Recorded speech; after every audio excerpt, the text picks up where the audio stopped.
जैसे प्रत्येक साल 14 दिसंबर से लेके 14 जनवरी के बीच में ये खरवास का समय होता है और पूरे उत्तर प्रदेश और देश के अंदर कड़ाके की ठंड होती है। और जब कड़ाके की ठंड होती है सब लोग अपने अपने घरों में रहते हैं। तो ये आज से नहीं, लगातार 19-20 सालों से हम जनता के बीच में रहते हैं।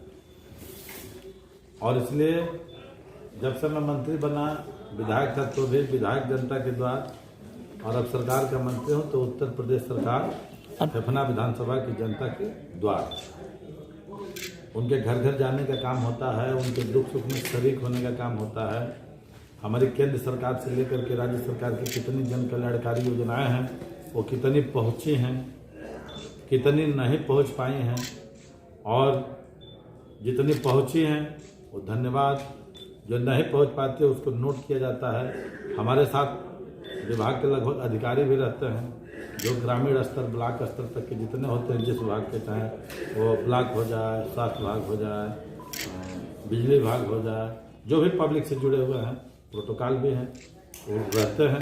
तुरंत समस्या नोट होती है और उसका निदान भी होता है। तो ये पदयात्रा का कार्यक्रम सुबह 6 बजे, अगर फेफना विधानसभा का अंतिम गांव कोटवा नारायणपुर है तो हम घड़ी देख करके 6 बजे से लेकर 6:15 बजे के बीच में कोटवा नारायणपुर रहते हैं। और अकेले ही नहीं रहता, सबसे बड़ी प्रसन्नता की बात कि कम से कम सैकड़ों की संख्या में जब हम पहुंचेंगे तो हमारे क्षेत्र के भी कार्यकर्ता 150-200 की संख्या में वहाँ पहले से इकट्ठा रहते, और वहीं से पदयात्रा का कार्यक्रम शुरू होता है। और लगभग 2 घंटा 3 घंटा बाद कहीं एक ब्रेक नाश्ते का, दिन आएगा 2-3 बजे भोजन का, और इस तरीके से भ्रमण का कार्यक्रम होता है। उसमें इस बार 2 काम और ऐड किया मैंने, क्योंकि चौपाल जब से मैं मंत्री बना तो चौपाल लगा करके जनता की जन समस्याओं का निस्तारण में लगातार करता रहा। और उस आधार पर मैं कह सकता हूं कि जो काम आज़ादी के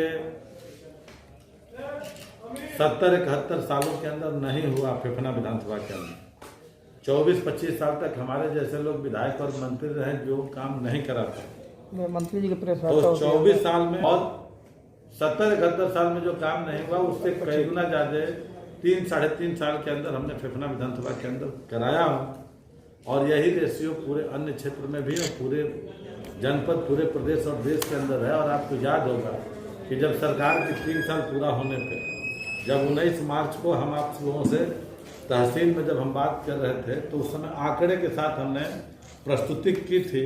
और चाहे गरीबों का वृद्धा विधवा विकलांग पेंशन बनाने का मामला हो, या घर घर में शौचालय बनाने का मामला हो, या घर घर में गैस का चूल्हा और सिलेंडर प्रधानमंत्री उज्ज्वला योजना के माध्यम से पहुंचाने का मामला हो, या सरकार ने जो कहा है कि 2022 तक हम हर गरीब को, जिनका घर फूस का है, जिनका घर करकट का है, जिनका घर खपड़ेल का है, हम पक्का घर बनाएंगे, उस दिशा में आवास बनाने का मामला हो, या किसी का राशन कार्ड बनवाने का मामला हो, या किसी के घर में भी इस तरीके का तमाम ऐसा मामला हो, राशन कार्ड बनवाने का मामला हो, चाहे आयुष्मान भारत कार्ड बनवाने का मामला हो, चाहे इस तरीके की जितनी हमारी केंद्र सरकार से लेकर राज्य सरकार की योजनाएं चल रही हैं उनको पहुंचाने का मामला हो, उसमें जो काम 70-71 साल के अंदर नहीं हुआ, मैंने आंकड़े के साथ प्रस्तुत किया कि 1 अप्रैल 2017 के पहले फेफना विधानसभा में, और मैं जब मैं चुनाव लड़ने के लिए चाहूँगा तो गाँव वाइज डाटा मैं कलेक्ट कर लूँगा। अगली बार मैं पद यात्रा करूँगा तो चूंकि मेरा 5वां साल होगा, बिल्कुल ये डाटा कलेक्ट रहेगा। और डंके की चोट पे आप हो, जनता भी हो, तो मैं कह सकता हूं कि आपके ग्राम सभा में 70-71 साल में इतने शौचालय बने थे, और जब से योगी जी और मोदी जी की सरकार बनी है इतने शौचालय बने। और रेशियो हमको लग रहा है कि 3 गुना 4 गुना 5 गुना से ज्यादा हर योजना। तो इस तरीके से केंद्र सरकार से लेकर राज्य सरकार ने जितनी जन कल्याणकारी योजनाएं हैं, जो मोदी जी ने कहा कि सबका साथ सबका विकास, और उसी के साथ अब उन्होंने कहा तो जहाँ पे सबके विश्वास की बात आ गई, तो वहाँ पे भारतीय जनता पार्टी कार्यकर्ताओं को यह है कि आप समाज के अंदर काम करेंगे और काम करने के आधार पे जनता का विश्वास अर्जित करेंगे, और उस सबका साथ सबका विकास और सबका विश्वास का जो स्लोगन है उसको जनता के बीच में विश्वास अर्जित करके जनता की सेवा करेंगे। तो सेवा ही हम सबका एक समाज सेवा ही जिंदगी का संकल्प है, यह माध्यम है। और उस व्रत को लेकर के तो इस बार थोड़ा उसमें हमने संशोधन किया है, क्योंकि इधर लॉकडाउन का कार्य चल रहा है।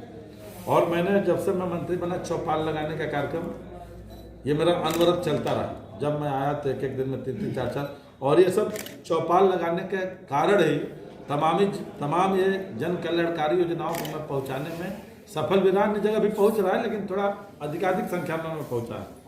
तो इस बार मैंने कोशिश किया कि इधर साल भर का कार्यक्रम हो गया, और साल भर में और भी जो काम हो जाएंगे। तो ये कोरोना काल जो चल रहा था, इसमें बहुत से डिस्टर्बेंस हो गए, तो इसलिए पदयात्रा के साथ साथ उस चौपाल का भी कार्यक्रम चलेगा। जैसे 5 गाँव में मैं भ्रमण किया, तो उसी 5 गांव में जो समस्या है, तो 6वें गांव में हमारा चौपाल रहेगा। तो उस 5 गांव की समस्या प्लस उस गांव की समस्या को लेकर चौपाल, और उसमें सारे अधिकारी रहेंगे। तो वहीं पे समस्या का समाधान, यानी जनता के दरवाजे पे जाकर के सरकार उनका हाल चाल भी जानेगी, उनके दुख सुख में शरीक भी होगी। जो काम हो गए हैं केंद्र सरकार राज्य सरकार के माध्यम से, उसमें मोदी जी और योगी जी को जनता के माध्यम से धन्यवाद विज्ञापित होगा।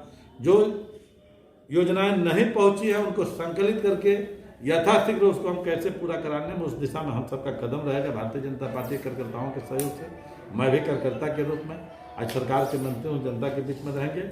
और उस चौपाल का भी कार्यक्रम होगा, और वहीं पे 1 घंटा 2 घंटा बैठ कर के जो समस्याएं आएंगी, सभी सक्षम अधिकारी रहेंगे, वहीं पे समस्याओं का समाधान का भी कार्यक्रम रहेगा। और इस तरीके से पदयात्रा का कार्यक्रम ये 13 तारीख से शुभारंभ होगा, दिसंबर से 13 दिसंबर, ये 14 दिसंबर से लेके और 14 जनवरी मकर संक्रांति तक, ये लगभग 25-26 दिनों में पूरी विधानसभा कंप्लीट हो जाती है। मैंने पदयात्रा नापा भी है। गांव में एक बार आप लोगों ने देखा होगा कि एक दौर था कि गाड़ी जब पदयात्रा पे चला तो फिर गाड़ी पे लौट के नहीं बैठा जब तक पूरी विधानसभा घूमने की। लेकिन इसमें रात में हम लोग आते हैं, सुबह जाते हैं, और लगभग 25 से 26 दिन में पूरे क्षेत्र में डोर टू डोर में पदयात्रा कर लेता हूँ। ये मेरा नापा हो। तो यह एक अभियान होगा, चूंकि 13 तारीख से इसलिए करता हूँ कि 14 से खरवास चढ़ जाता है, तो इसका शुभारंभ 13 तारीख से होगा। लेकिन चूंकि शुरू से गरीबों के बीच में काम करने की अपनी आदत रही है, और जब पिछली बार भी मैं विधायक था, जब माननीय मोदी जी देश के प्रधानमंत्री बने, तो उनके कैबिनेट में माननीय थावरचंद गहलोत जी थे, और उन्होंने जब सामाजिक न्याय मंत्री बने तो उस विभाग से मैंने 3 कैंप लेके लगवाया था दिव्यांगों के लिए।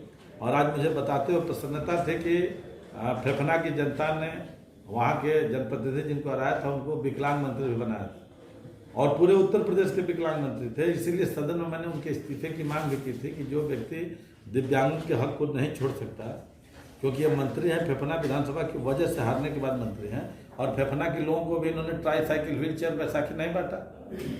और एक विधायक होते हुए मोदी जी की सरकार की योजना माननीय थावरचंद गहलोत से ला के मैंने 3 कैंप लगा दिया।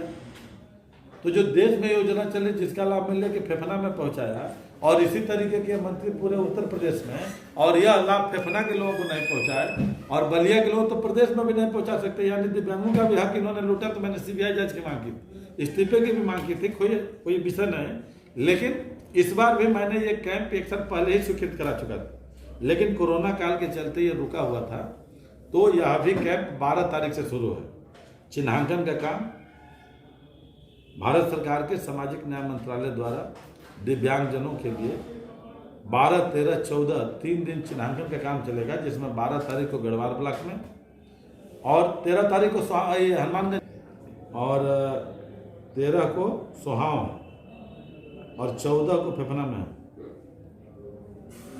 दिव्यांगों का 13 को फेफना जूनियर हाई स्कूल के मैदान में होगा, और 14 तारीख को सोहाव ब्लॉक में होगा।